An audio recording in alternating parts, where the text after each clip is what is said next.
economics. That, yeah, I mean, a lot of people I know from there are interested. Okay, which grade are you in? He's in grade 7, I'm in grade 5. Okay, great.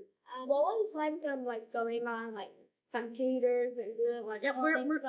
We're into we're into the field of tech jobs, and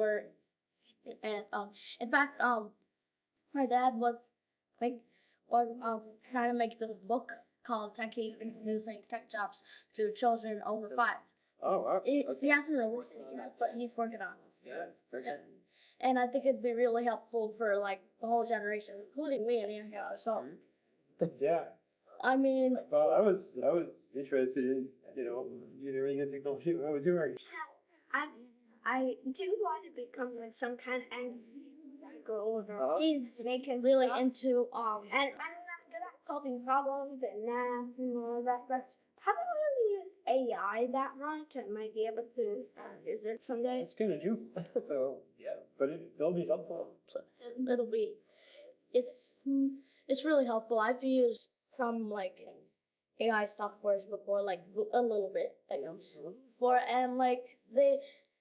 they're not perfect, but like they have good potential. Like AI shouldn't be doing all the work itself, but it should be instead helping him, like more like an assistant, because it's kind of cheap and like kind of annoying when someone like uses only AI to make something. Yeah, that's true. I have an AI assistant in my glasses. Yeah. These are smart glasses, right? Yeah, I know. Wow. I know Yep. I noticed they were the Meta glasses. Meta, yeah. And So what is it like to yeah, like use the AI to bat you? Use the AI. It's a horror for you guys.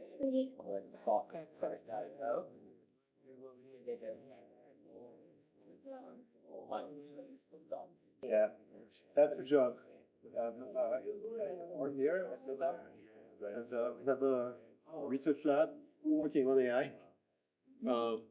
And it's not just here, the research lab is all around, like 7 different components for us also.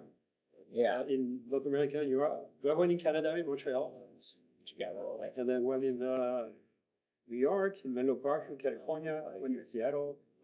And then in Europe, we have one in Paris, one in London, one in Israel. Many AI research facilities and big lot.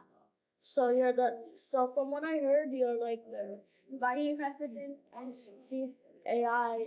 Chief AI scientist. If you bring the call to people for AI, just keep it simple. Yeah, that's it. That's the thing. So I'm also a professor at New York University, which is university here in New York, back-to-home. So I do most of that 2 jobs. See the people? You teach people? We all see inspired. Really? Yeah. What do you think? What do you think inspired you or like helped you get to where you are? Was it a hobby? Was it a person? That's a good question. I mean, it's a combination of things. There's, yeah, when I was young, I was interested in. I was reading books that my grandmother and dad were reading me about something. I was fascinated by astronomy, by anthropology, like biology, for example. An interesting theory is intelligence. Intelligence evolved in nature. And AI I was born in 1980, so when I was a kid, it was still in the 1960s. AI was very primitive at the time. Yeah, it was really like not good. Right? Yeah. And so various other topics on that. And then I had a hobby. I like I taught myself electronics when I was in high school, so kind of building with circuit like that. And at the time, I would build electronic system to make me. Oh, like review. Yeah. And I also another hobby was building model airplanes. So I did that for my dad. My dad was An airplane engineer. he was an aeronautical engineer, and he, as a hobby, he liked building airplanes. Really good for it. So he got into that. He got my brother into that too. Wait, you were able to like remote control the Yeah. airplane too? Yeah, I still do that. And then I decided to go into engineering, so I studied electrical engineering. And then decided I was really interested in research. So started doing some projects in AI. So it's in 1981. And then graduated from engineering school and did a PhD research on that topic. That was pretty early on, so start early. You continue to work hard, then you kind of become a pioneer.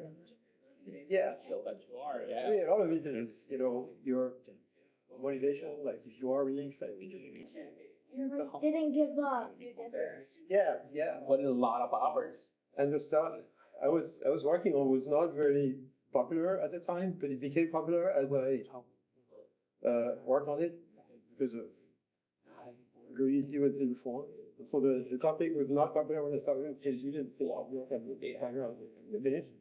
So I was catching the wave. And then did a postdoc in Toronto. I met Jeff we used earlier. And we just moved to Toronto, so we eventually to do a postdoc with him. And that was recruited by Bell Labs. So Bell Labs is a research lab in New Jersey that used to belong to the phone company.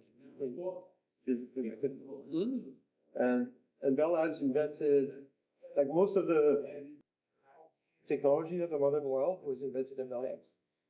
Like cell phones and Cell phones, computers. transistors. Okay. Transistors are the electronic components that go into computers. Everything. Yeah. The laser, solar cells, and